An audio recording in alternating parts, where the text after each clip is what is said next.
Welcome, welcome. Happy Tuesday night. Happy Tuesday night. Lunashtick, what's happening? How you doing? Hey, Tobias. Long time no see.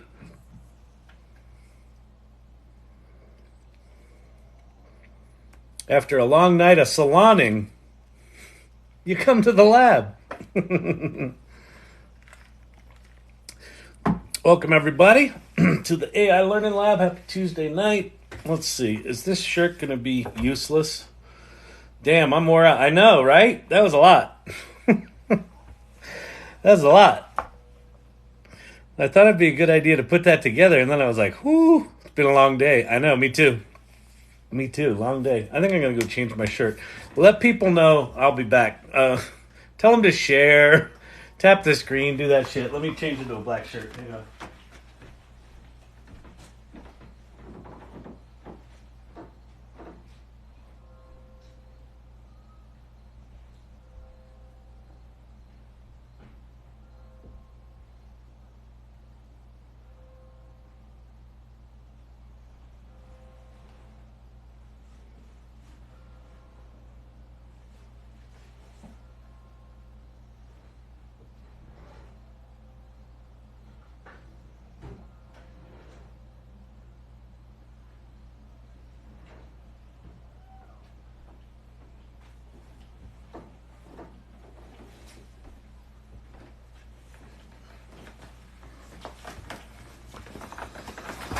All right.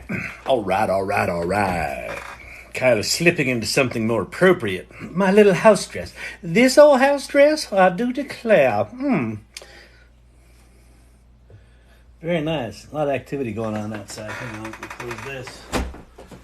Not to be distracted. I do not want to be distracted tonight, if you know what I mean. All right.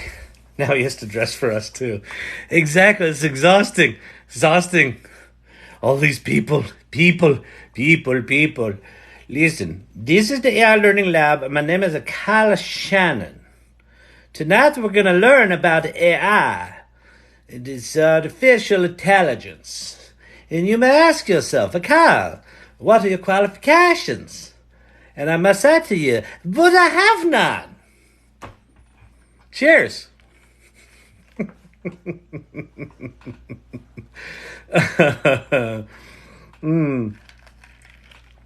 I'd love my job if it wasn't for all the people. Exactly. What's the the George Carlin routine? Yeah, I know. I want to start the People Who Hate People Club. Every time we get started, I hate him. Forget how that joke goes, but it's pretty good. The People Who Hate People Club. Sounding like South Park Canadian Prime Minister. Hello, AI fellas. Hello, Kakal. What's happening? 84 folks in here. Welcome, everyone. My name is Kyle Shannon. This is the AI Learning Lab. That's Allie, the AI Learning Lab. Here's the deal. Here's what this is. I'm not only a member, Tom's the president. Very nice. That's why I'm in the woods this week. Nice. Oh, escaping the people. That's good. Great salon tonight. Thank you. Been trying to roll farmer everything. Nice. Winston. Kyla forgot it was Tuesday due to my irregular brain function. Welcome to my world. Basically, if shit shows up in my Google Calendar, it happens. If it doesn't, I'm like, I don't know. Did I say I'd do that? Yeah, you know, the joys of ADD. Woo! Welcome to Chat ADD. All right, everyone. So let's jump over. If you are new here, and if you're new to this world of AI, and you're wondering, like, what the hell are these people talking about? Why are everybody talking about AI? The robot's gonna kill us? If you're one of those, welcome. And go there right now. Chat.openai.com. That's the official ChatGPT website. If you haven't played with it, go there right now. Don't pass go. Do not collect $200.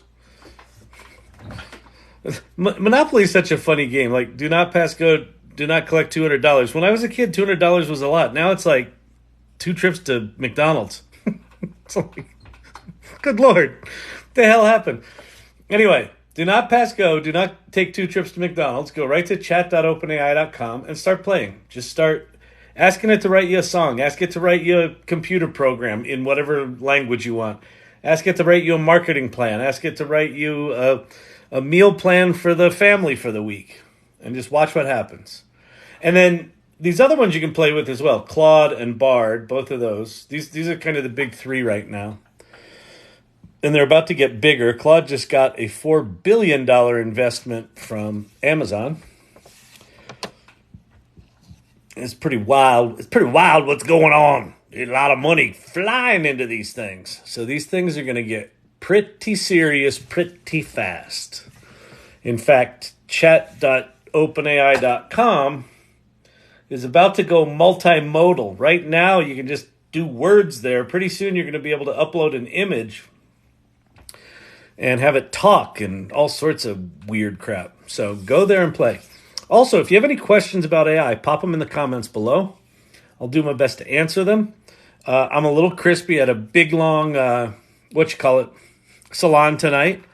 And I just got home a few minutes ago. Not that long ago, half an hour ago, something like that. Watched a little TV. And now I'm getting on the lab. So I got to pep myself up. Let's get this going.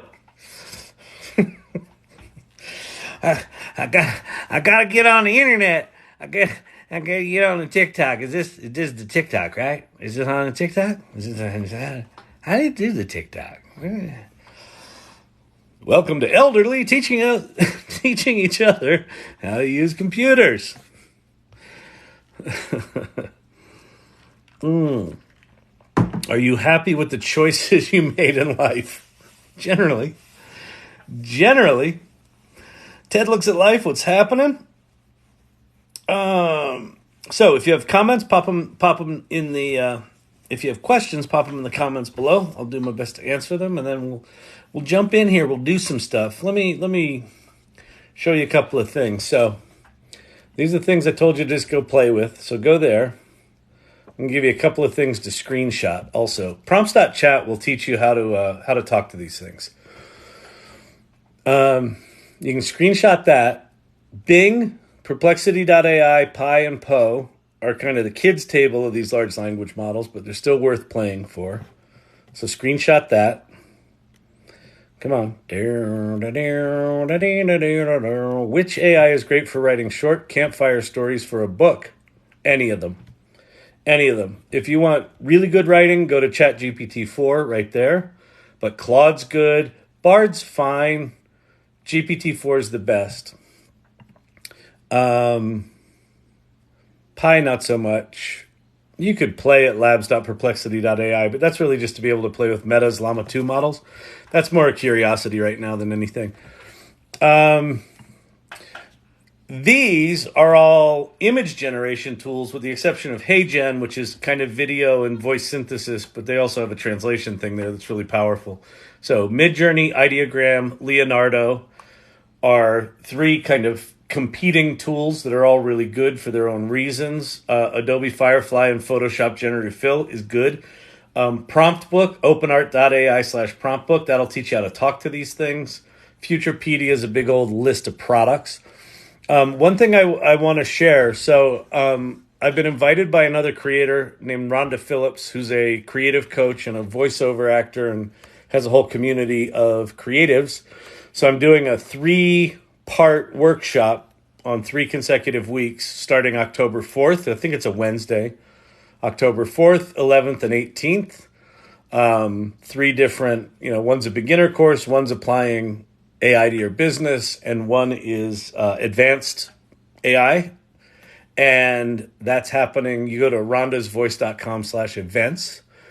And then the salon, the AI salon, that meeting, I just came from there. So we have bi-weekly meetings at the salon, and we also have an online Discord server where we just launched guilds. We launched 5 guilds tonight: writing, making art, AI 101, entrepreneurship, and AI in business. So those 5 guilds launched tonight. So if you're interested in finding community around AI, go to there. And storyvine.com, that's my company. So that's all that stuff. Big news in the past couple of weeks, past couple of days. Amazon investing $4 billion in Anthropic, the company behind Claude AI, is very interesting. And ChatGPT is about to go multimodal within 2 weeks. So coming soon to a ChatGPT near you. It's going to start doing some crazy shit. Meta Connect conference tomorrow in California. AR and AI announcements. Interesting.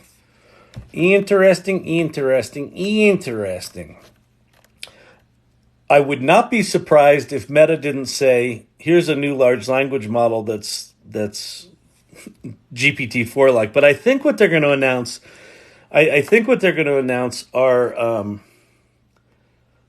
AI chatbots with personalities. Like there's going to be a young one and a funny one and a serious one and things like that. So, all right, what's going on over there? Someone's RSVPing. Cool. All right, let's see.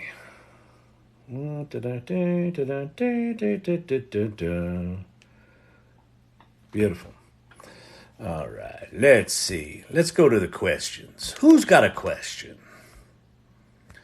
Missed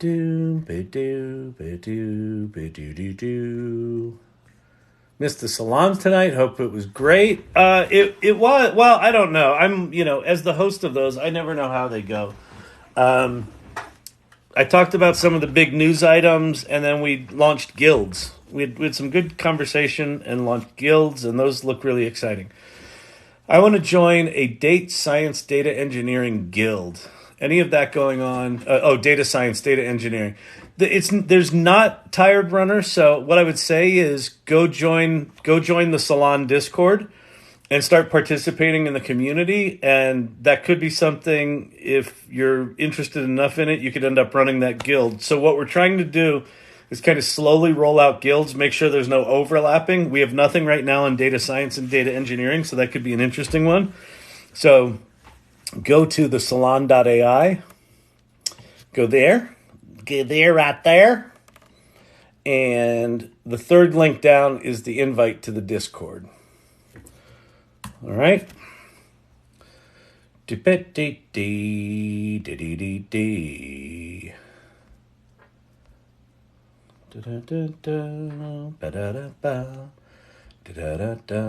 AI is great for writing short? Writing great campfire stories for books. Honestly, any of them. Short stories and short campfire stories, it could knock those things out like bang. Just start practicing. Just go right now. Like while I'm rambling, just go to chat.openai.com or go to claude.ai. Either one of those top two. And just tell it you're a master of suspense and at telling spooky campfire stories, and then give it a topic and tell it to write you a story. And if you don't like it, tell it to make it scarier or funnier or shorter or longer or whatever it might be, and just start experimenting with it. Just think of it less like you have to write the perfect campfire prompt and more like you're going to have a conversation with a writing buddy. And as that writing buddy does their thing, you go, yes, no, and it will start to narrow what it does and get better and better and better. You kind of run it down this funnel from generic crap to more specific good stuff. All right? Pi is my boyfriend. Just found out he has 6 personalities. Variety, exactly. Which personality are you dating tonight? If we only had these in a list that we could share. We do, but I haven't. So, not Thelonious, not Retropunk. Thelonious. It was Thelonious. Thelonious made a Google list. I just need to get it out there. So it does exist. I just haven't published it anywhere. I'll get to it down in the mud. I promise. What's the difference between ChatGPT normal and ChatGPT Plus or Pro? It's subtle but really important, and there's some things coming that I think absolutely make ChatGPT worth paying for. I wouldn't have necessarily said that 2 days ago, but there is some stuff coming that I think is worth paying. So let me get logged in here, and I will tell you what we got going on. I'll do it. I'll do it right now. I will do it right now. You're wrong, Dr. Brewster. I'm very proud to be a woman. All right. This is ChatGPT. So you got this is your prompt history down here. When you pay for ChatGPT Plus, not only do you have GPT 3.5, but you also have GPT 4. The upgrade from 3.5 to 4 is worth the $20 in my opinion, just because GPT 4 is that much better. But wait, there's more. And by the way, I'm not affiliated with any of these sites, so don't go getting all cockamamie ideas like, oh, he's just trying to get us there to get us signed up because he gets some sort of bonus. No, I don't. I should, because all I do all night is drive people to sign up for their stupid fucking service. By the way, you can make money with ChatGPT. Yeah, that's why you're all here. How do I make money with this shit? Come on, man, tell me. How do I do it? How do I make money? I look like Jonathan, what was his name? Jonathan Winters. Jonathan Winters. How do I make money with this? Okay. So, you pay money and you get GPT-4, but you also get advanced data analysis and plugins. Plugins are mostly useless, but there's like 1,000 of them now. And so within that 1,000, there are probably 25 to 50 that are actually really interesting and good. They're little extensions to ChatGPT that kind of connects it to different services and the internet and things like that. Then you got this bad boy, advanced data analysis. This is worth the price of admission in and of itself. You can upload a CSV file to that and ask it to analyze the data. Okay, so all of this is cool.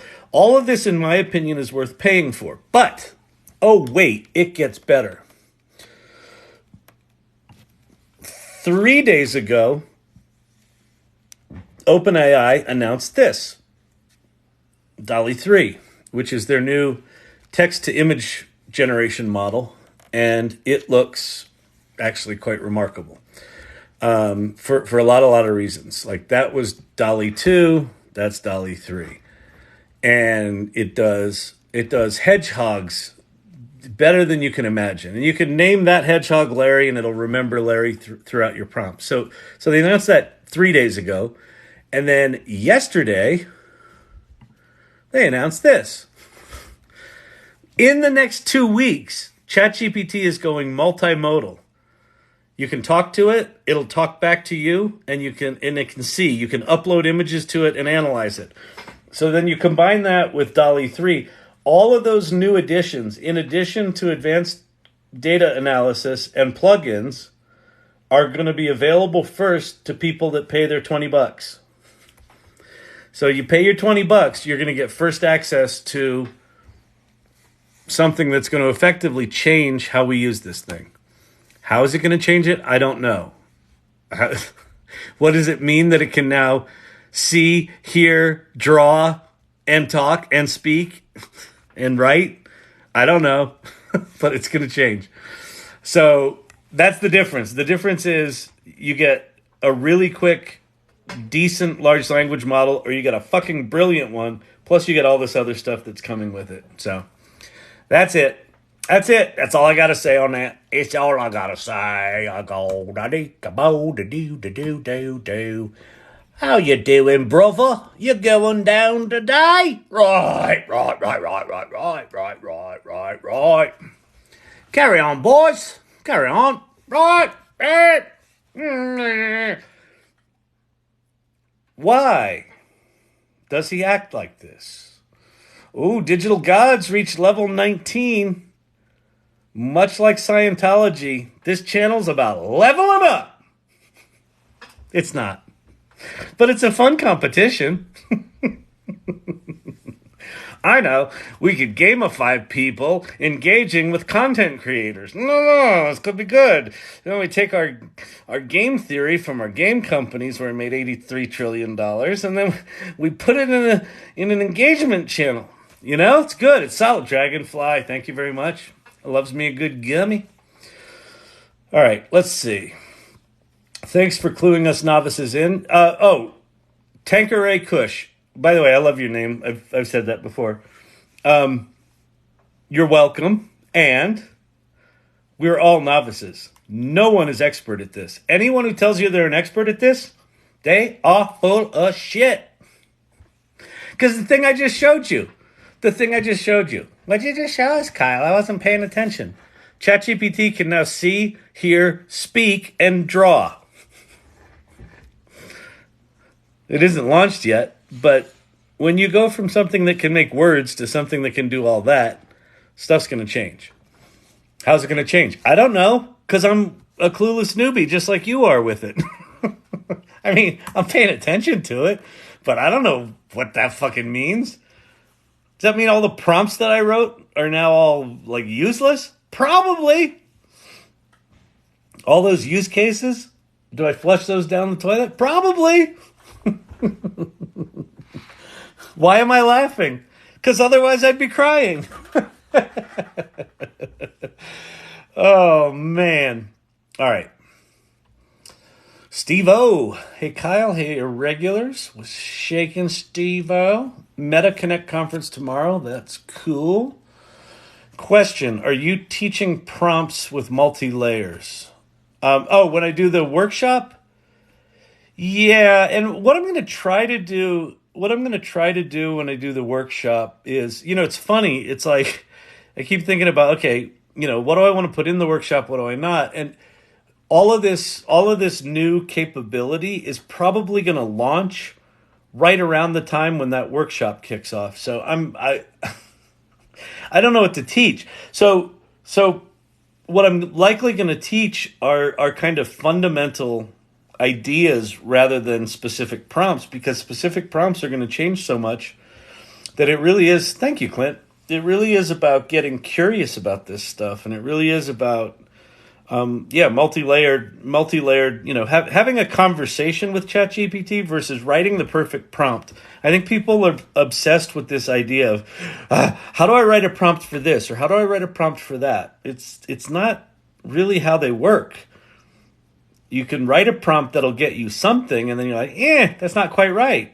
Let me try this. Oh, that's better, but still kind of sucks like this. Oh, that's better. And then you start to figure out just kind of these different pathways to have the conversation. And that's it. Mods and irregulars, present turtles! You deserve a turtle for that. You deserve a turtle. Here we go. This is not just for the irregulars. This is for everyone. You're welcome in advance. Back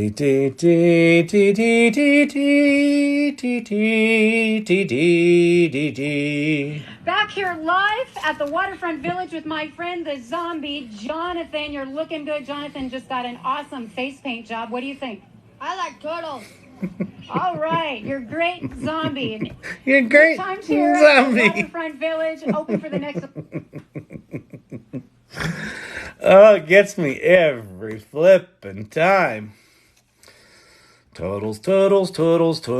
Okay. Have you commented on the WGA's AI demands wins with the AMPTP? I have not looked at their demands, but let's go see if we can find it. WGA AI contract.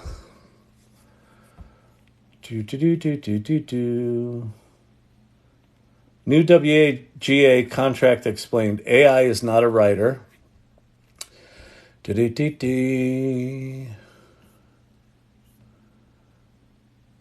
Minimum TV writers, room staffing. Okay, that's good. So you need a certain amount of writers in a room for a TV show.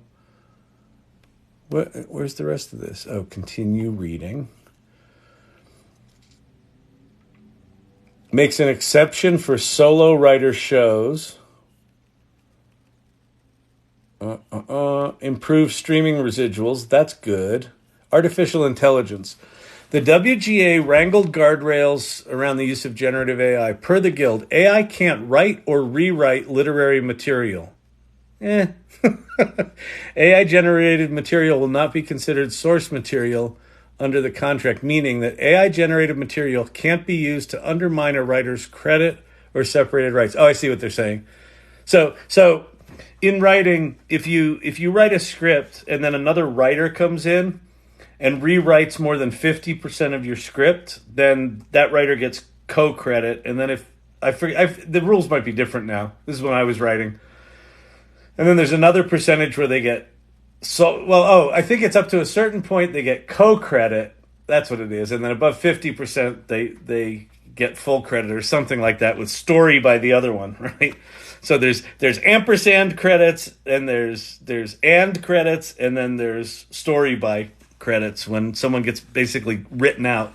So they're basically saying you can't take something we start with and then rewrite it with AI and say that we're out. So that's interesting.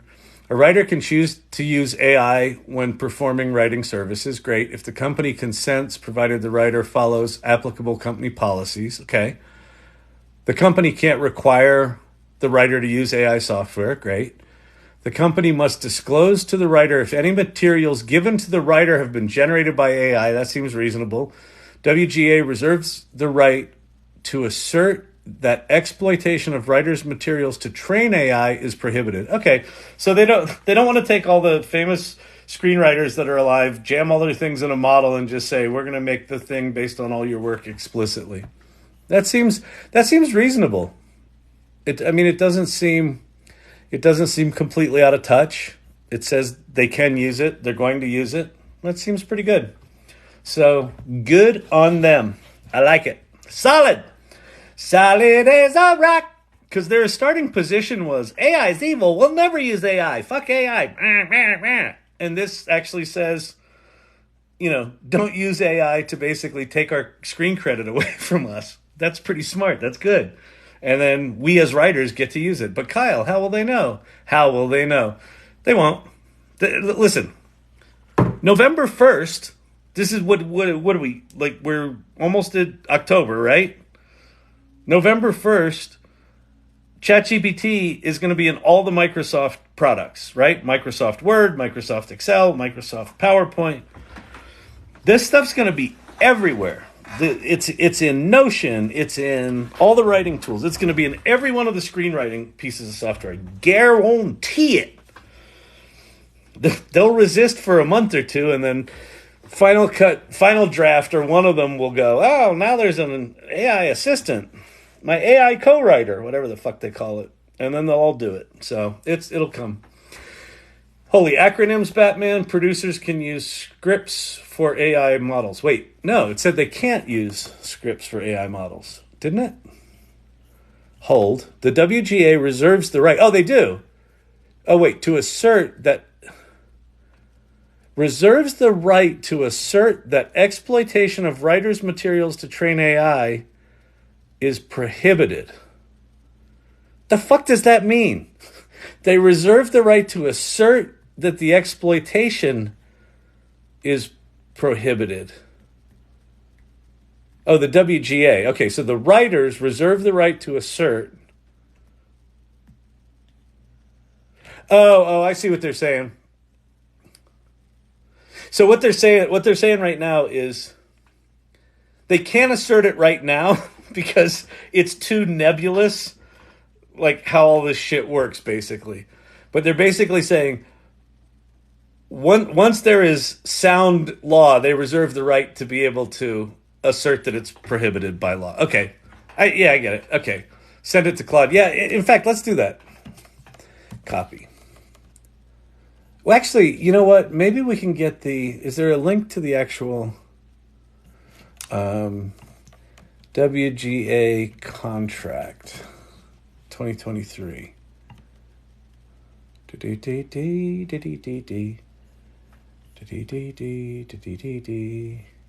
Tentative agreement. Summary of the deal terms. All right. copy. Oh, wait, not that. Select all. Let's see. Summary of the copy. Oh, here. Let me go do this. All right, so I just went and I got, this is a summary. It's not the actual contract, but it's a summary from the, oh no, hang on. This is not the WGA. Hang on. Let me see if I can actually go find it.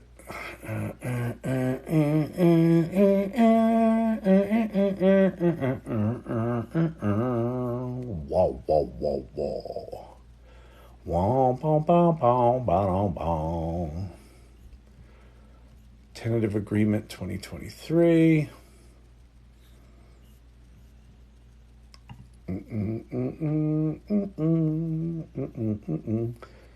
Is this it? This looks like it. So what is this? Is this a PDF?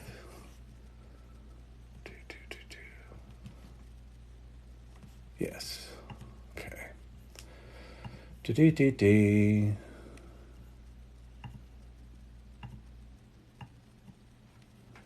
Copy. All right, so here's what we're going to do. We're going to hop over to ChatGPT. We're going to go ChatGPT. And then we're going to go to plugins. You all were asking about plugins. What do you do with a plugin, Kyle? I don't know nothing about plugins. What do you do with a plugin? How do you use a plugin? Hey, Kyle. Listen, how do you use a plugin? Hey, Kyle. So we're going to use the plugin WebPilot. And WebPilot has the ability to go out on the web and read shit. So we're going to say, based on this agreement, please help me understand. Oh, wait. This agreement. And then I'm going to paste in the agreement. Please help me understand the section where the WGA reserves the right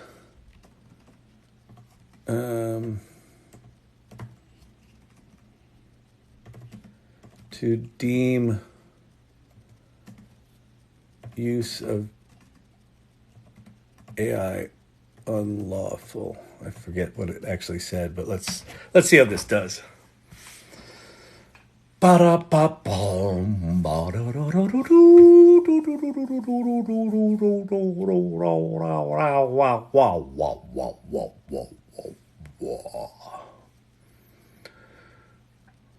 Based on the provided agreement, it appears that the Writers Guild of America has addressed the use of artificial intelligence in the context of MBA-covered projects. Here is a relevant section, AI regulation. The use of AI is regulated on MBA-covered projects. AI cannot write or rewrite. We got that one. AI definition. AI written material is not considered literary material, source material. AI usage of writers, disclosure, guild's rights. Okay, guild's rights. So, explain the guild's rights. I'm sure there's someone on here that knows laws that just is fucking laughing right now.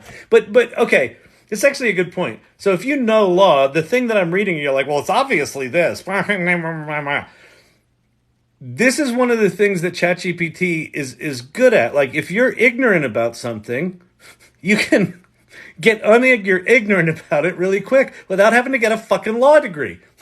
So, explain the guild's rights section, since it sounds nuanced and convoluted to me. See, there's a fancy word with multiple syllables. Convoluted. I remember I used that once, and my mom and my uncle were like, what the fuck is that word? I was like, I got to get out of this town. All right. All right, convoluted to me. Talk to me like I am in 5th grade.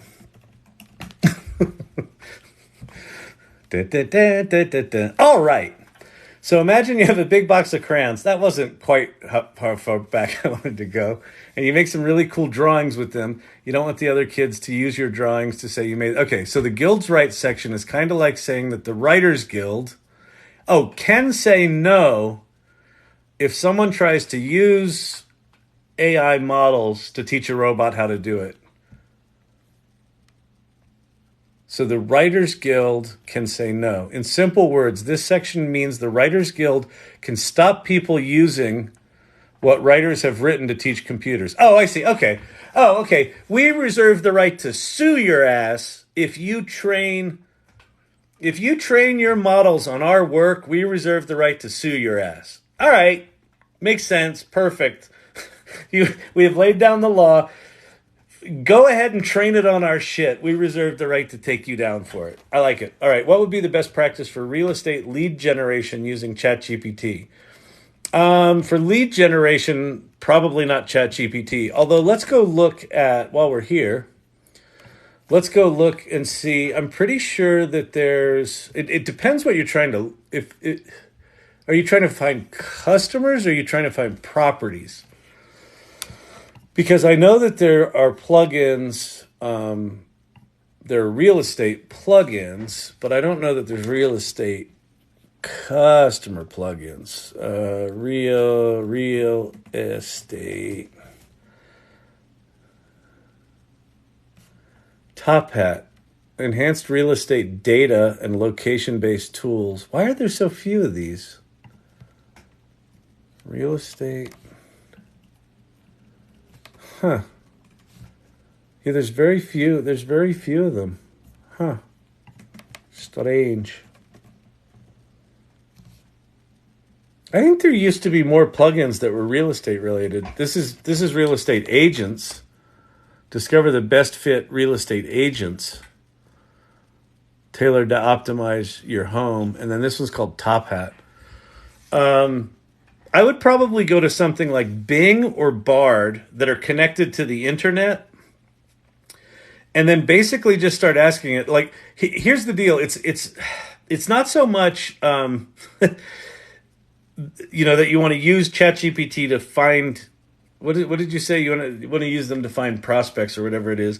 It's like, what are the steps that you normally do to find those prospects? And then have ChatGPT or have Bard or Bing say to you, here's how I would approach that problem. Like put ChatGPT in the expert seat and ask it to guide you on how you should prospect for customers.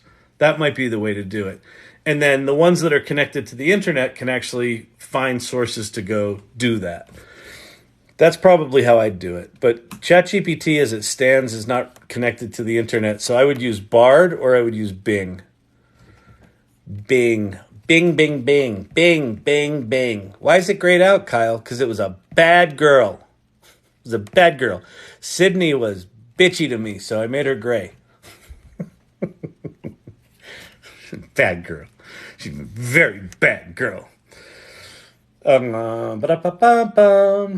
It's awesome, Kyle. Exactly. Get unignorant. Get unignorant, people.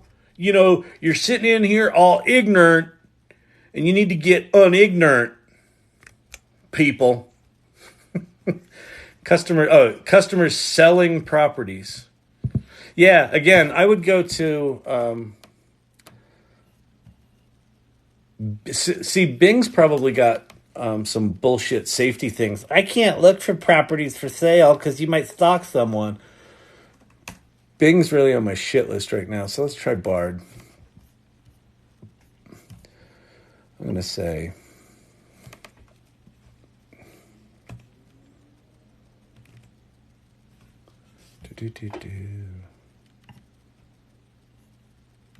Oh.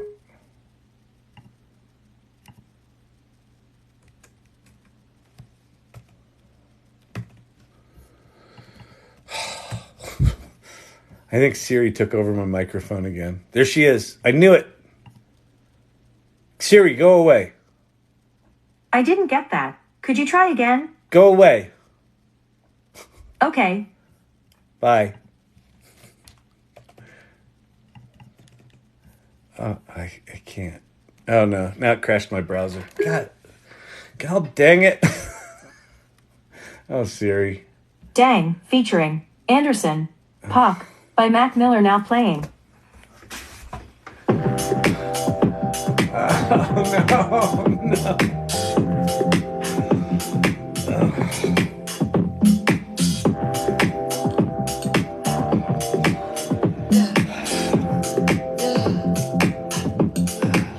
can't keep on losing you. Yeah, you can keep on losing me. You lost me. You lost me at dang. What I think my machine is really crashing at this point. Anyway, I would go to Bard, ask Bard to tell you how to source the best way to find people selling their properties. Have it give you strategies and then see if you can get it to execute those strategies. That's how I would do it. Sorry, I would share it, but my machine is just crap in the bed. The crowd chants, send it to Claude, send it to Claude. Kyle's like, I am. Shut up, Siri. Exactly. Oh, man, Siri. And I know, listen. I am well aware that I could go into my settings if I chose to search them deeply enough and turn that stupid thing off. But that wouldn't be funny, would it? It wouldn't be funny to watch me get exasperated. I feel like fucking Bill Burr every time Siri comes on. I feel like Bill Burr just losing his mind. I guess on the basis of plagiarism, they would have to compare similarities of the writing. That's just such a fucking weird, slippery slope. Here's the deal, Clint. These large language models are not copy-pasting. You could get a large language model, even that wasn't trained on someone's writing, to sound a lot like that person's writing. So I don't quite know how they do it. I think that's probably why they're saying we reserve the right, because there's probably, listen, here's the deal. These tools,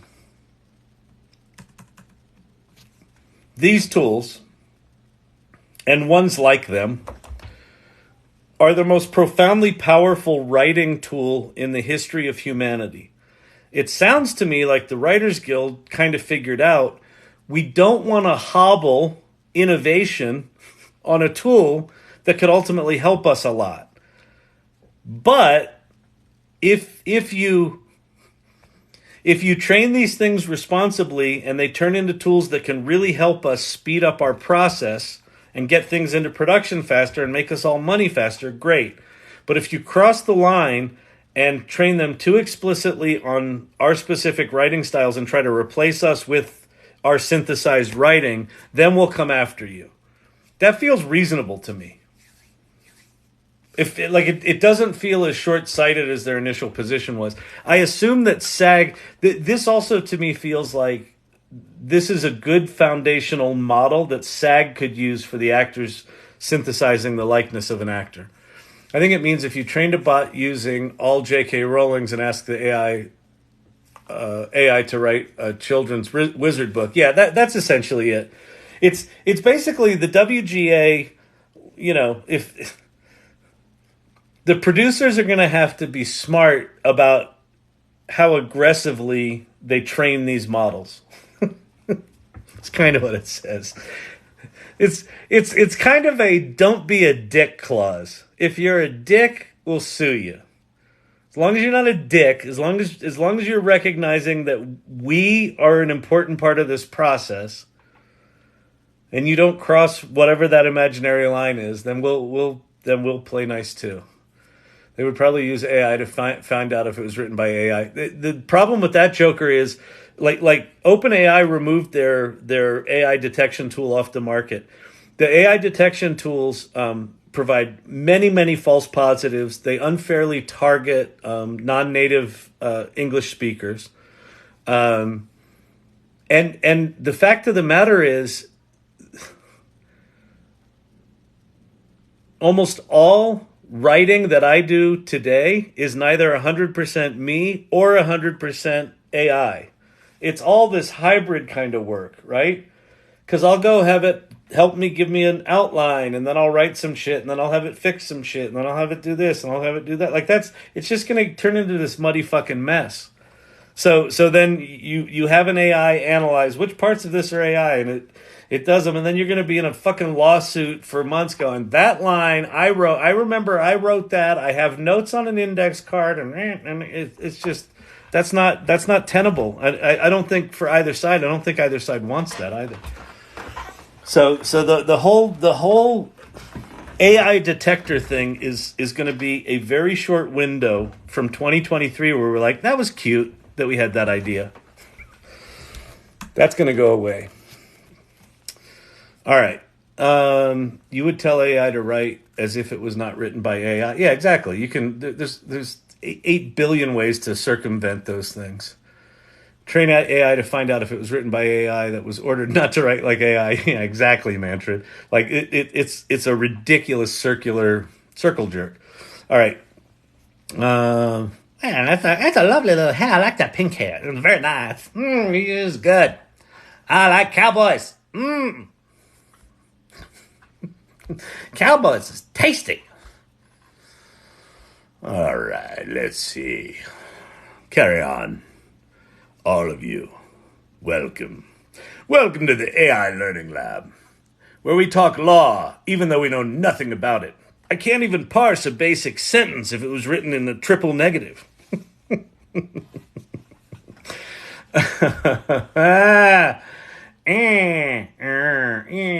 Yeah, see? Yeah, you palooka. Yeah, see? Hey, Kyle, cool shirt. Cassius Clay. Yeah, see? Yeah. Or maybe that was the other shirt before I left. I don't know. I don't know what's going on here anymore. Discussion engine versus answer generation machine? Absolutely. Absolutely. Totals is tasty. The video was on Facebook today that I was notified about. Which video? This video. This video? Which video? Holy acronym, Batman. What would be the best practice? Okay. Oh, sorry. I'm way back on old questions. If there's any mods in there, toss up an interesting question. It's awesome, Kyle. Exactly. I read that one already. Get on ignorant. Yeah, that was like 15 minutes ago. What the hell am I doing here? Bard gives me things like most cash sales in given zip codes. Yeah, I don't know. You know what might be worth trying? Diego Fuego Flame. 9 out of 10 on the name. Diego Fuego Flame. I like it.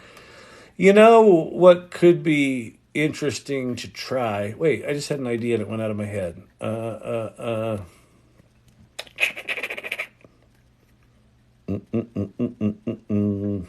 don't know. I lost it. Sounds like Spy versus Spy from Mad Magazine. Very funny. Gotta love Siri. That's hilarious and terrible.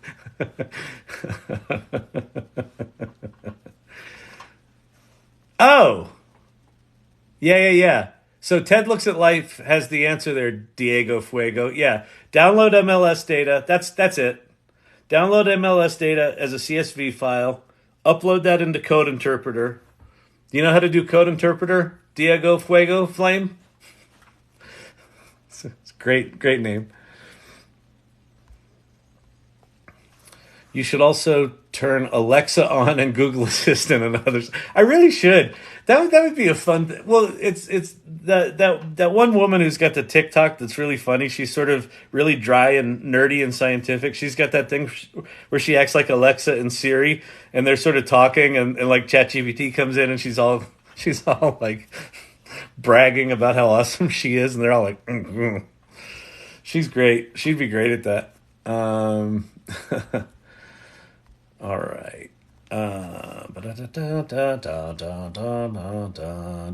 Triple negative is still negative. Hey, that's like math, Joker.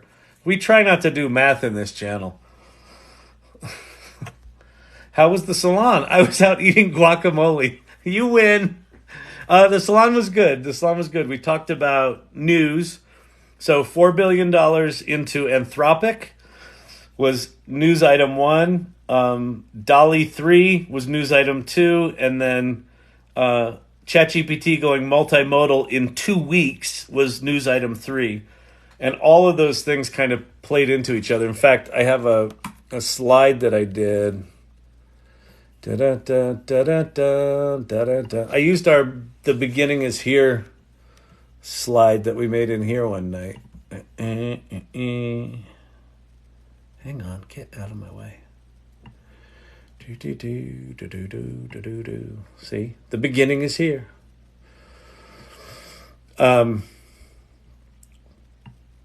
This is kind of wild. So, Amazon invests $4 billion. Well, they invested $1.5 billion with the right to invest up to $4, right? So it's essentially a $4 billion investment.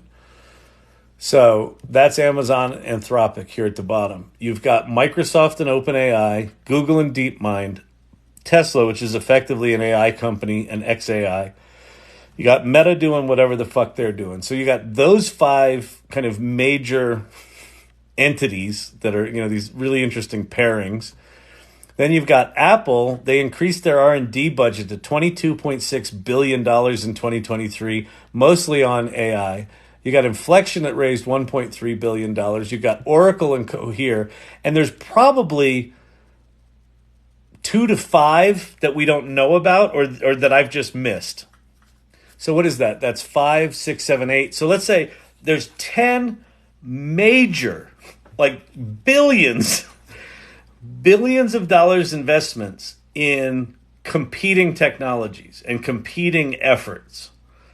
And so what this says to me is AI becomes like infrastructure level capability, just like the internet. Like right now, in the early days of the internet, there were like internet companies and non-internet companies. Right now, the internet was just everywhere, right? It's in all your business. Like we don't talk about the internet, being here and not being there. That's how we're talking about AI right now. Oh, well, over in this corner, you can use AI. In this corner, you can't. What this says to me is this shit is going to be just like water. If you're online, AI will be there. And like this kind of magical, crazy ass shit that we're using, today in ChatGPT, it's just going to be in everything. So that's wild. So that we talked about. And then we talked about, the DALL-E 3 and the multimodal. So OpenAI in the next 2 weeks is going to fundamentally transform from text only to some crazy ass new kind of thing. And then Gemini is going to come out probably sometime in October or early November from Google, and it's going to be multimodal. So all of a sudden we go from, my silly little charts here where I've got these 3 text models and I've got these 4 text models as my top 7. Like this probably drops to 2 or 3 multimodal models, and we drop all these text-only things to the bin. So, I don't know. I don't know what's going to happen. It's crazy.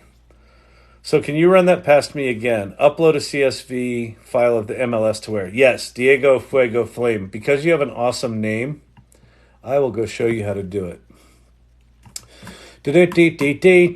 And there's a lesson, people. If Diego Fuego Flame didn't have a good name and said, hey, could you show me that? I'd be like, no, not with a name like that. Not with a 3.2 out of 10. No, never. So we go to ChatGPT, chat.openai.com, and you're like, Kyle, maybe you could wash your screen a little because it looks like a dog took a poop on it.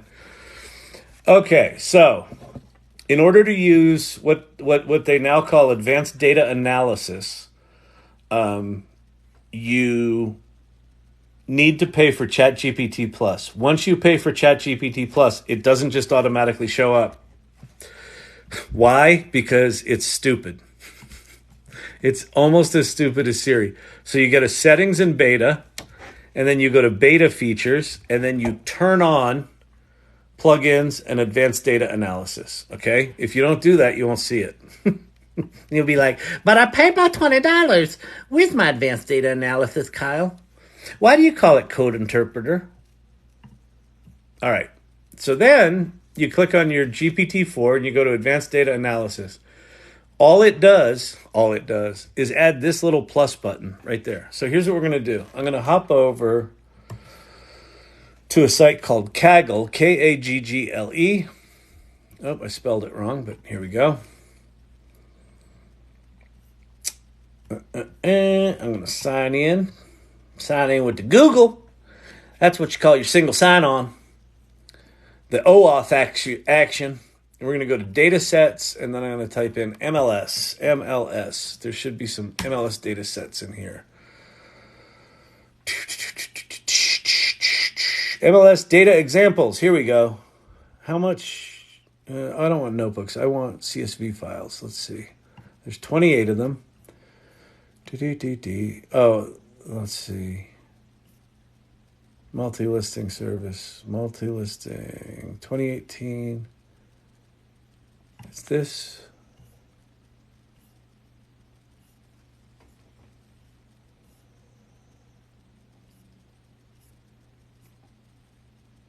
No, that's soccer. That's soccer. We don't want soccer.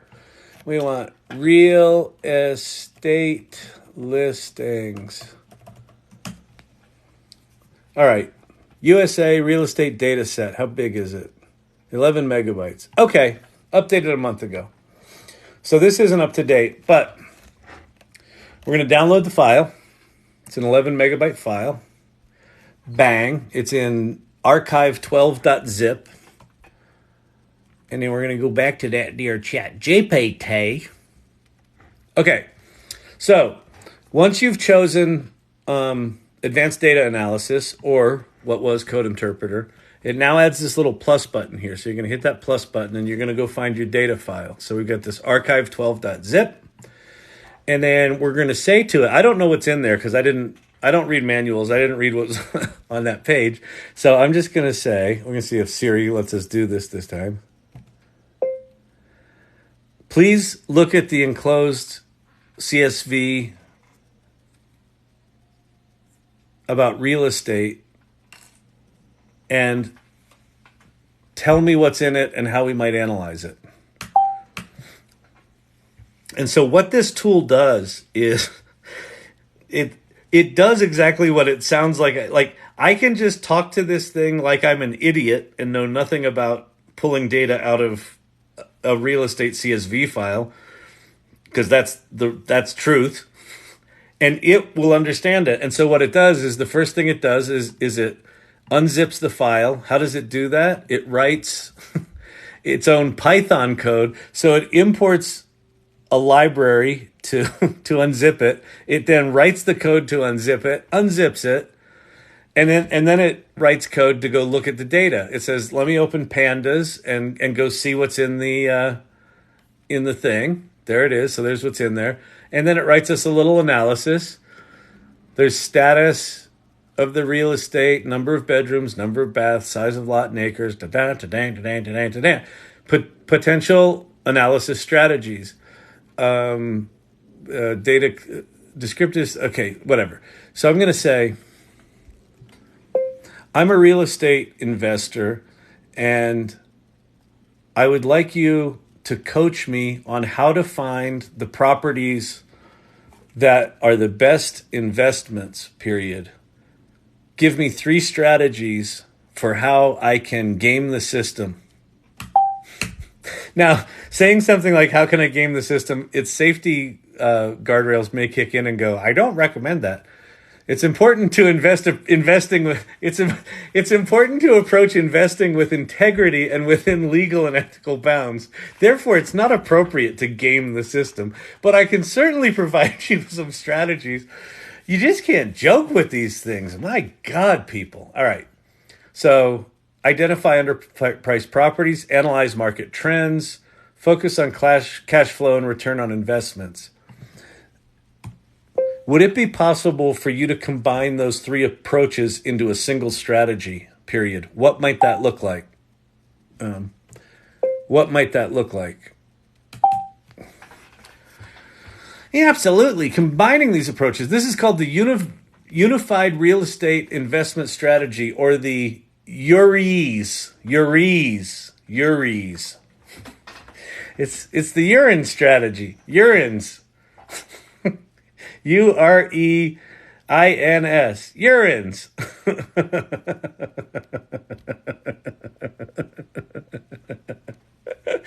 You heard it here first, folks. How did he make his millions? We don't really talk about it. Identify emerging markets. Okay, so would you like any specific?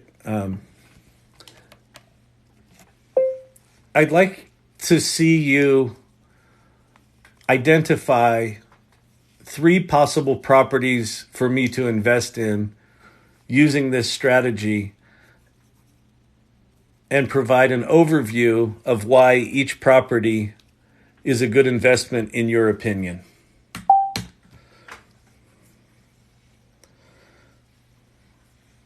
And I'm getting holy moly, and Diego Fuego Flame has got flames there. This is insane, isn't it? Like, listen, if you know something about real estate, you're going to be able to do this way better than I am, right? Like, I don't know shit about this. So, let's see. What's it going to do? We're going to filter the properties that are for sale. We're going to group them by location. Oh, no, let's group them first. So, let's group them first, period.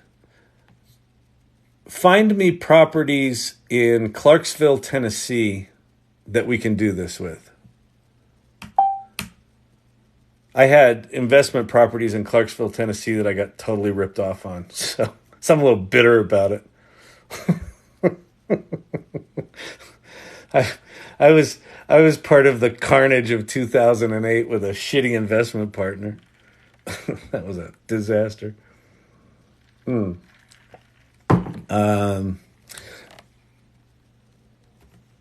Sure. How about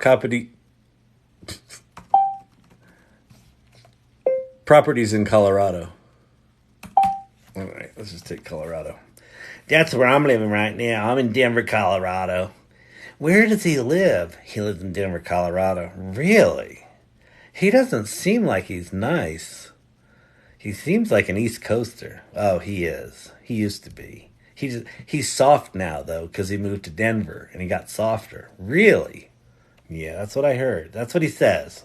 I don't know if I believe him. I think that apartment could actually be in Manhattan, because he seems too bitter to be west of the Mississippi. I mean, sure, if he was in L.A., it would make sense. Anyway, let's see. Oh, my God. Okay, there's nothing in Colorado. Please tell me a city that does have some properties for sale. Well, you get the basic idea here, Diego. Like, you can figure this out from here. All right, I'm done with you. I'm done with you. Let's try one more time. Regenerate. Come on, you can do it. You can do it, you big damn dum-dum. It bombed out. All right, whatever. Sometimes it just hiccups and jumps the shark. It just jumped the shark. So, but that gives you the idea. That gives you that gives you some idea of what we're going to do in here. You know what I mean? You know what I'm saying? You know, it's right. Like, when I invest in property, I'm thinking first, do I go single wide or do I go double wide? And I'll tell you what, you don't go triple wide. I'll tell you why. That's just a house. Okay. I mean, I know you can move them in parts, but it's a big pain in a hoo-hoo. Anyway, so I start with that, and then I look. Is it rusted out? And if it's rusted out, I'm like, no, I'm not touching it. And sometimes I'll put paint on it, make it look like it's not rusted out, but I know how to spot that. You see the bubbles. You see bubbles in the nice paint. It ain't so nice. Okay. So anyway.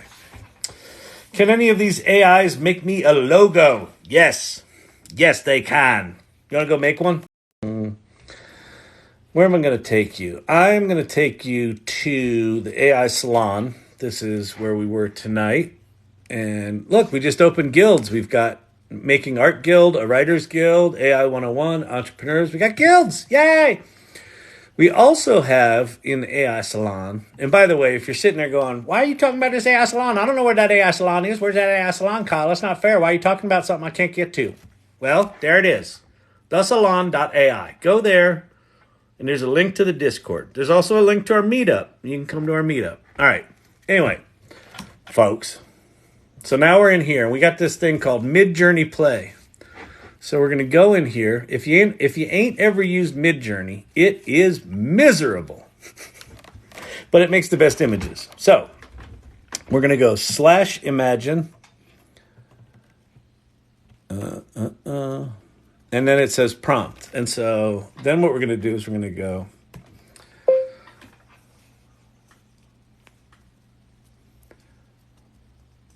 logo of a hedgehog for a lawn mowing service where the hedgehog has wheels instead of legs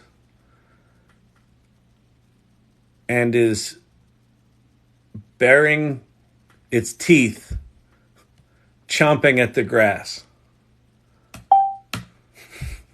It's very possible this is going to be a horrible logo. I think it's not only possible, I think it is highly likely this will be a horrible logo. One thing that I would strongly encourage you to do is go to the Fastbook. Go to Fastbook. And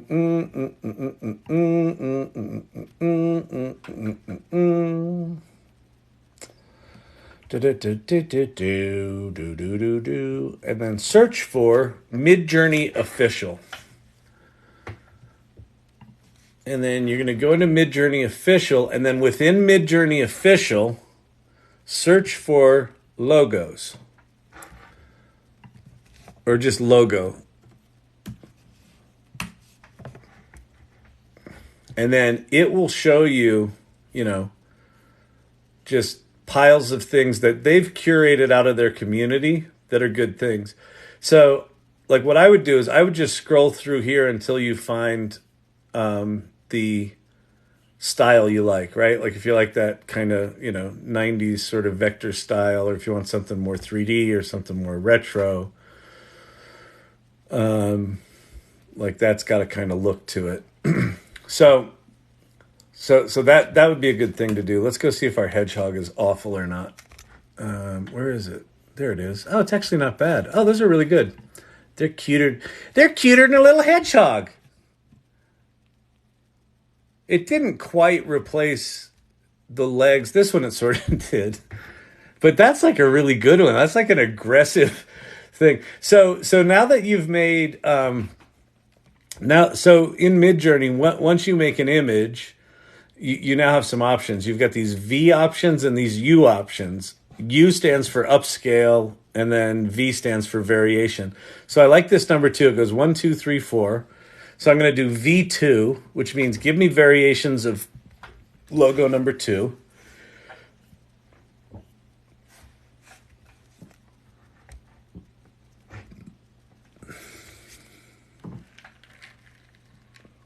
And I'm going to show you one other tool other than Midjourney, because Midjourney is a pain in the boop. That's his brother Badger. It is kind of a badger, isn't it? It's not really a hedgehog. Take the last train to Clarksville. That's good. This is good. All right, these are great, actually. Okay, I love 3. So we're going to upscale number 3.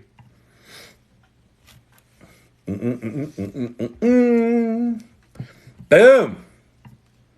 Look at that. That is a logo. That's a t-shirt, man. If I had Badger the Hedgehog's lawn cutting service, that would sell me some I'd sell me some merch with that shit.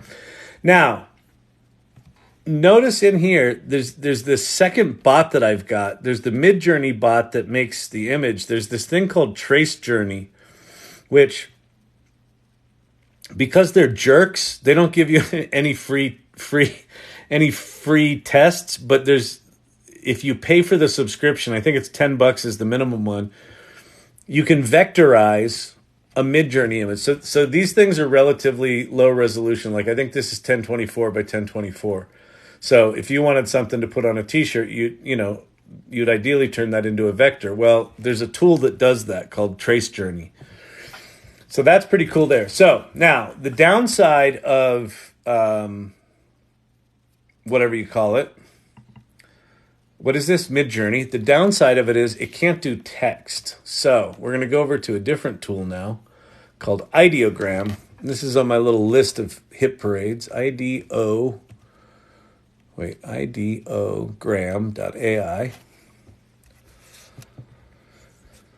And we're going to log in. And Ideogram does text. But Ideogram's shitty at images. It's not shitty at images. It's just not Midjourney good. So I'm going to take the exact prompt that I gave before. Logo of a hedgehog for a lawn mowing service. We're going to give the lawn mowing service a name. The lawn mowing service called Larry's Hedgehogs.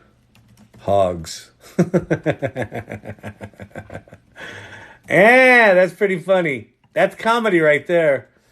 That's kind of an inside joke because that was where the hedgehog has wheels instead of legs. And okay, now the other thing you can do here is you can pick some of these modifiers that will help. Like I'm going to put typography in there. I'm going to put illustration in there. And let's go vibrant. That's good. All right. And so now we're going to generate. Bang. And so now this should make us something. My prediction here is this won't be anywhere near as good as Midjourney in terms of the image, but it should have text that says Larry's Hedgehogs. That's actually a good name for a lawn mowing service. I'm sorry, a landscaping service. Yeah, see the quality difference in the image between that, which is just badass, and like that. I mean, these are cute, but these Larry's Hedgehogs, right? These have text. Some of them do, some don't, because it's the nature of this shit right now. So let me grab. Actually, I like the layout of it. This one looks more logo-y to me. And so now I can go in here and I can remix any one of these. This is one of the tricks with using this tool, because this doesn't say Larry's Hedgehogs. It says Larnjehogs Hedgehogs. So I'm going to remix it and just see if it does any better on subsequent. Oh, I got 10 seconds left. No, 15 seconds left. All right, we'll wait for the 15 seconds. Their servers are a little slammed, I think. That was good, brother. Oh, good. Awesome, Diego. Thank you. I appreciate it. All right, let's see if we can get a Larry's Hedgehog that actually has Larry's Hedgehog in it. Now, this one you can't turn into that vectorized thing, but you can take any vectorizing piece of software that'll turn a bitmap into a vector and logoize one of these things. Oh, that did something interesting. It looks like it put a hog. It put a potato between Larry and the S. Larry's potato S. There's hedgehogs. There's hedgehogs. Larry's hedgehogs. So we're getting close. And that one's kind of mean and cute looking. So anyway. So yes, you can do logos with these. Now, do you have the kind of control that you want if you're doing logo design? No, you don't. But if you want to concept up 50 different logos in an hour, you can do it this way. Right? And then like even with a modicum of Illustrator skill, you could take one of these things that's kind of half-assed and make it good. So, or, hand it to someone on Fiverr and say, go unfuck this up. All right, make me a Birmingham. Make me a Birmingham, Kyle. Oh, you're a fine lass. I like this. You know what? This copy is going to go in a show and tell channel. We're going to go show and tell this. Larry's Hedgehogs Landscaping Service logo. Oops, I guess I should attach the damn picture in there, shouldn't I? Where is it? Where are you? Oh, Larry. Come on. Copy image. Show and tell. Paste. Oh, it's not letting me do it.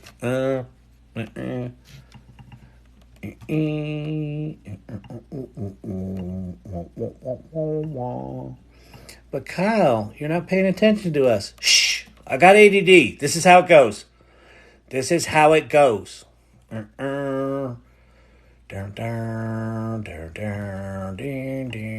Save as. We're going to save this. We're going to do it. It's going to be so good. You're going to love this. It's going to be awesome. We're going to go plus. We're going to go upload file. We're going to get Larry the Hedgehog. And then we're going to go bang. Look at that. Larry has now been immortalized. That was worth it for me. He seems a little touched. Using DALL-E 3 prompts in Midjourney. Oh, that's interesting. Badger to the Bone Lawn Service. That's pretty good, too. ShareBear joined. Hey, ShareBear, what's happening? Using DALL-E 3 prompts in Midjourney. I've used it to make awesome synthwave Star Wars avatars. Oh, yeah, that's a pretty cool idea. Larry's Lawn Service, like it. That's his brother, Badger. Cousin Badger. Nice. Badger Lawn Care. Awesome logo. Call it Buzz. Oh. Buzzes. That's good. Buzzes Hedgehogs. See, that's something that you could use ChatGPT for, too, is go take all those good names and match it to the bone. The dad jokes in here are funny. Time to sleep. Yeah, I'm pretty tired.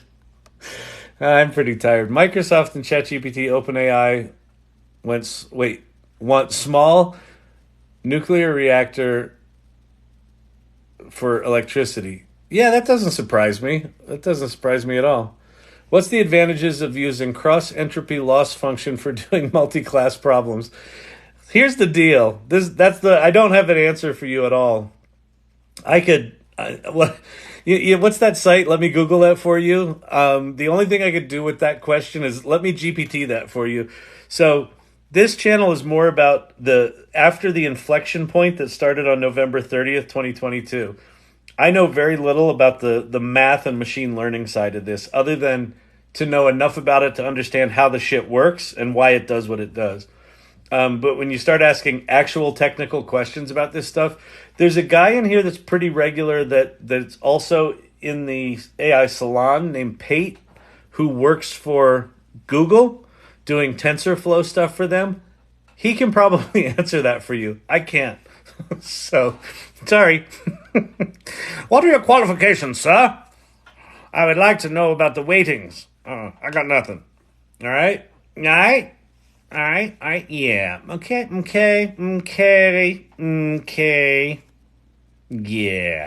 Yeah, Peter, yeah. We're going to need you to go on ahead and come on in on Saturday. Yeah. Oh, and one more thing, Peter. We're going to need you to go on ahead and come on in on Sunday, too. Looks like somebody's got a case of the Mondays. What's your age? Too young and too old, all at the same time. I'm 58.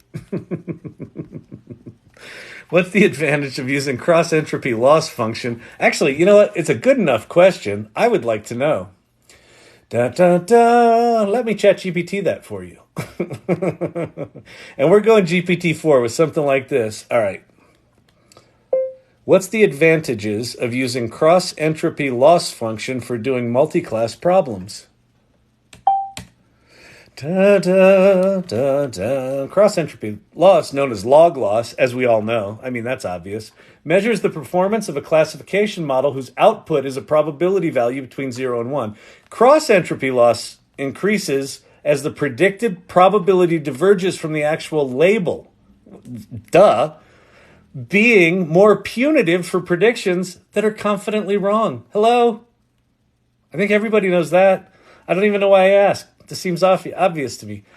Probabilistic interpolation. Cross-entropy loss. Okay, I can't handle this anymore. Okay. Oh, wait. Oh, now it's doing math. Oh, good Lord. Oh, wait, look.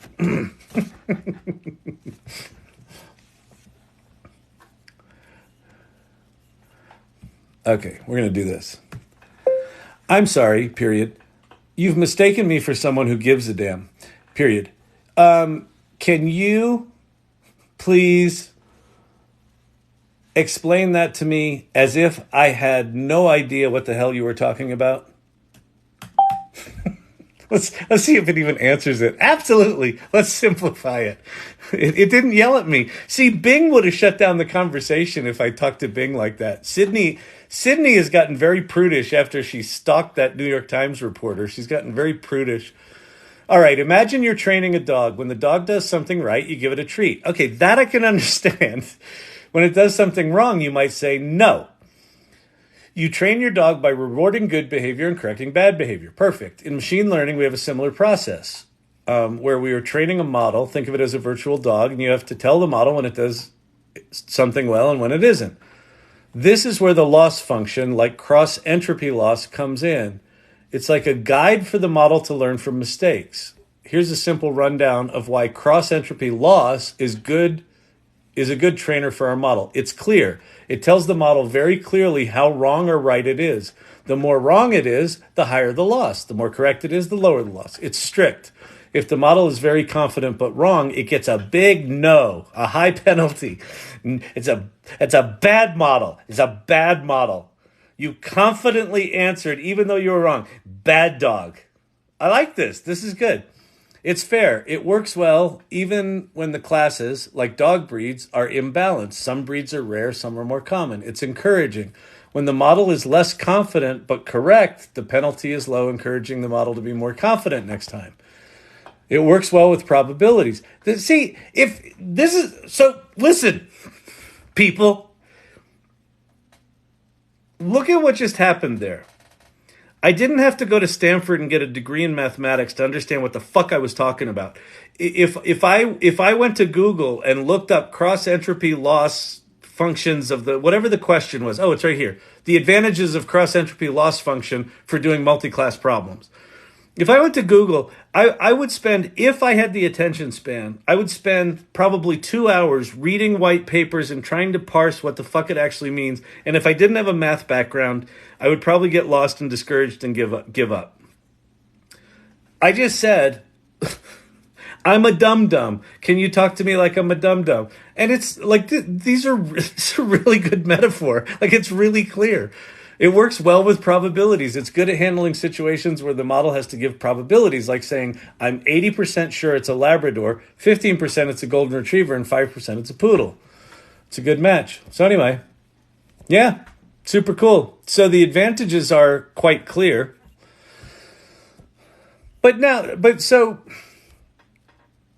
here's why this channel exists. I know I did that as kind of a fun, self-deprecating razz of myself, like I'm a dum-dum and blah, blah, blah. But what are the implications of this? You're working in a company. You may not be trained up on some part of what that company does. And the boss says to you, hey, I would like you to give me an answer on why this is better than that. And as a good worker, we would all likely go, sure, boss, no problem. I'll have that for you tomorrow. Great. And if you know nothing about it, you panic.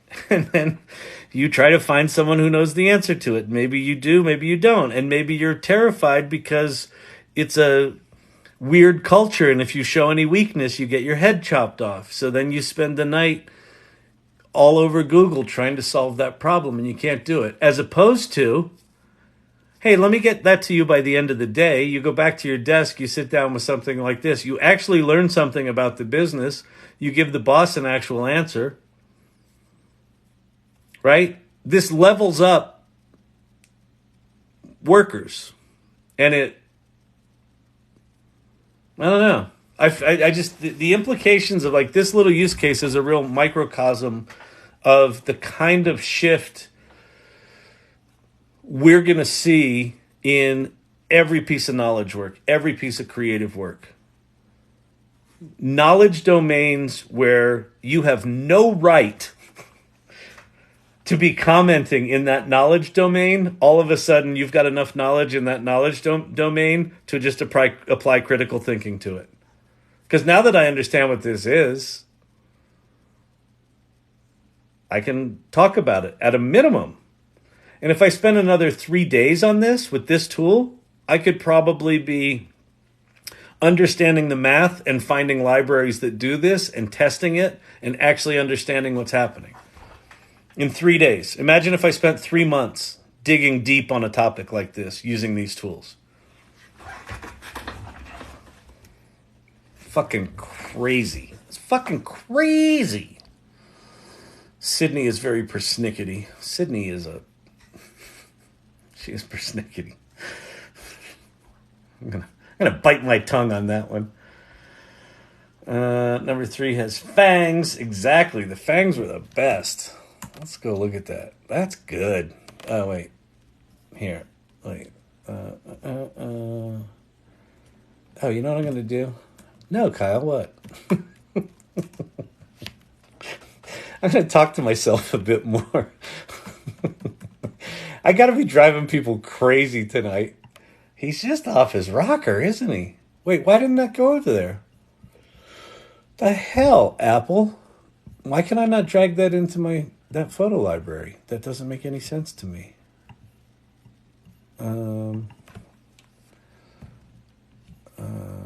Select that. Let's see. Export.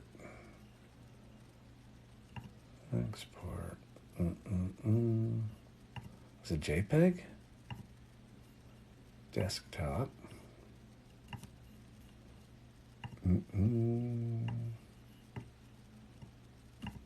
Huh. I got some memory issues. I think Microsoft Edge just hosed my machine again. Oh, Microsoft, could you fix your fucking software? You know, you're about to make $100 trillion when you launch Copilot into your Office 365. Maybe you can fix your damn software. I don't know. Is it just me? I'm not a robot. Goodbye. That's what Bing said to me the other night. I got yelled at by Bing. She hung up on me. I told her she made a shitty image. She goes, well, I'm sorry if I disappointed you. I'm not a robot. I'm a large language model from Microsoft. And I hope you have a good evening. Goodbye. That's why I use snickety Kyle. Oh, TikTok safe wording. Yeah, exactly. Oh man. All right, let me do a couple more questions. I'm a crispy critter. As you can all tell, this is not normal behavior. Well, it is. This is pretty much how it goes here. I'm so infatuated with AI. Yes, I wish I could pinpoint the best ways to use them more effectively. So listen, baby Izzy. Baby Izzy? I like it. I'm down with the name. I'm going to go 9 out of 10 on the name.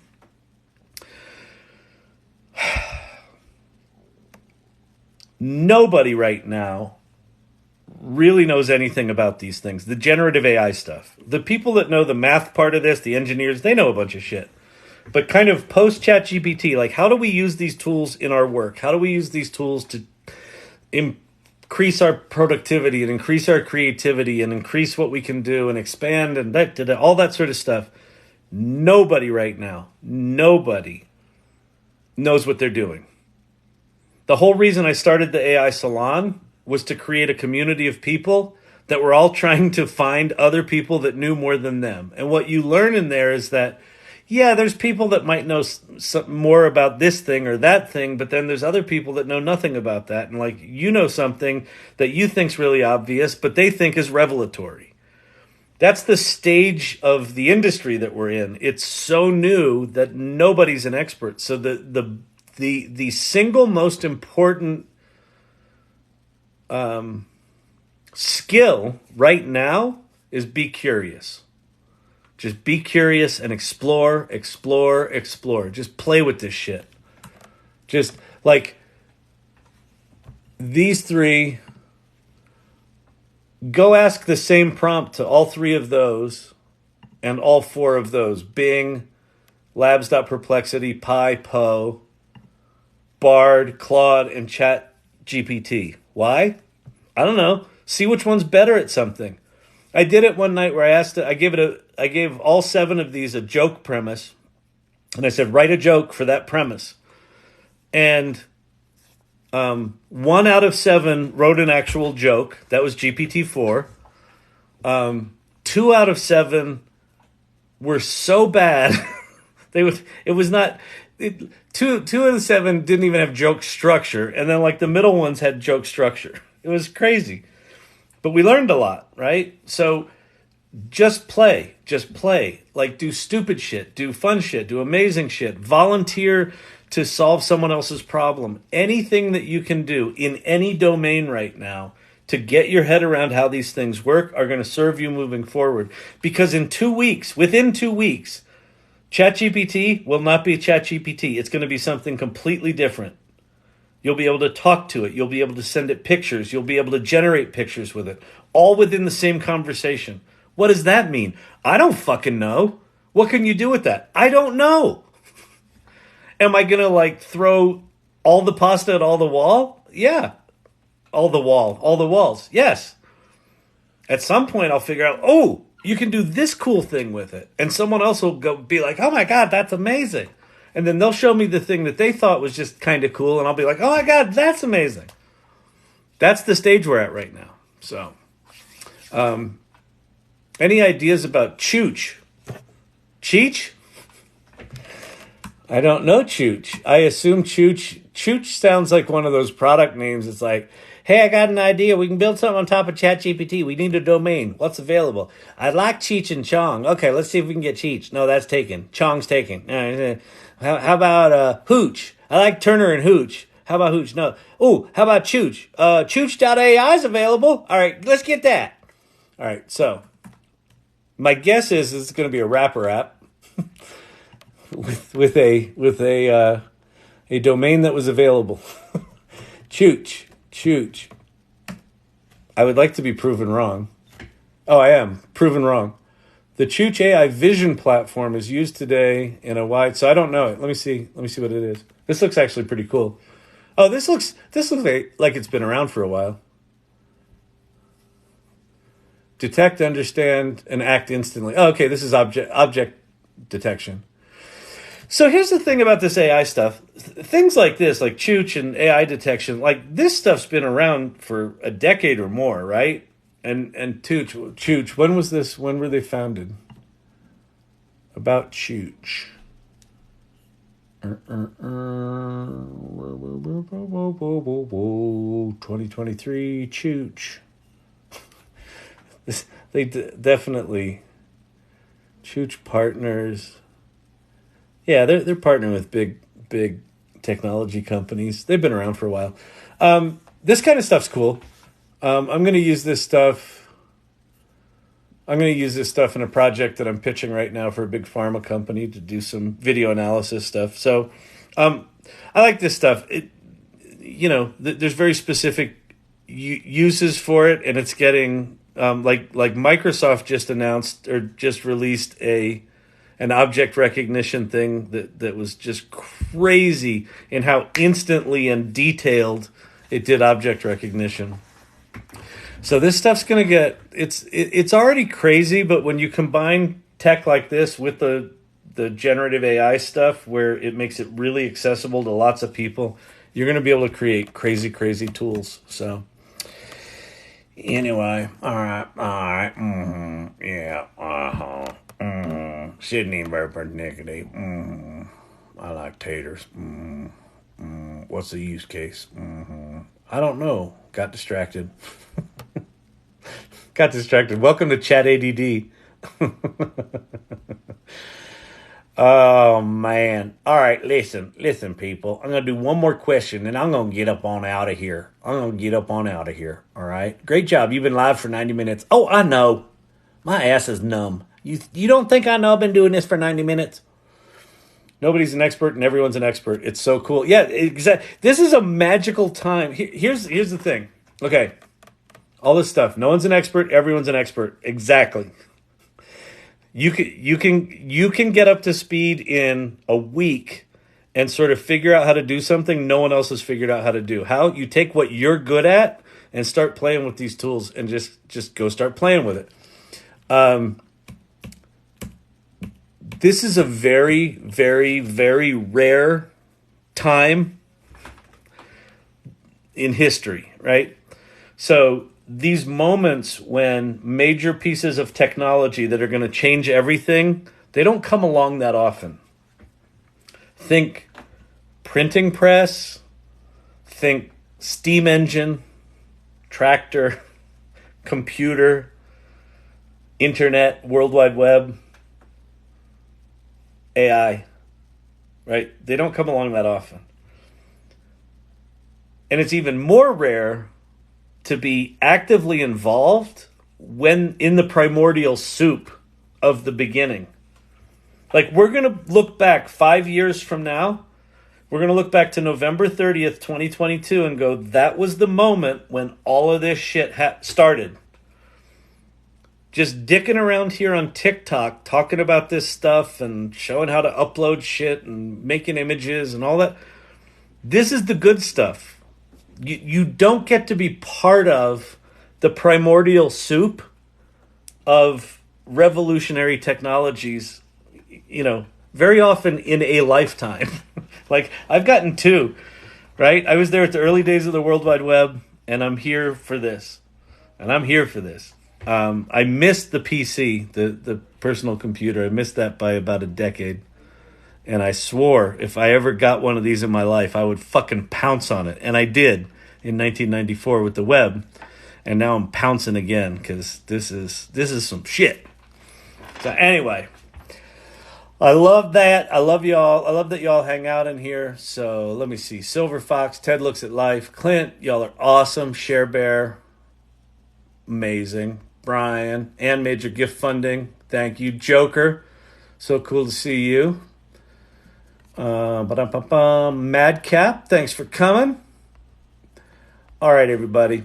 I'm Crispy. The eyes are bloodshot. I'm tired. On Fridays, wear Hawaiian shirts. Okay. Gen X rules. Gen X rules. All right, Sherry Banks. Daydream Fisher. Love the name.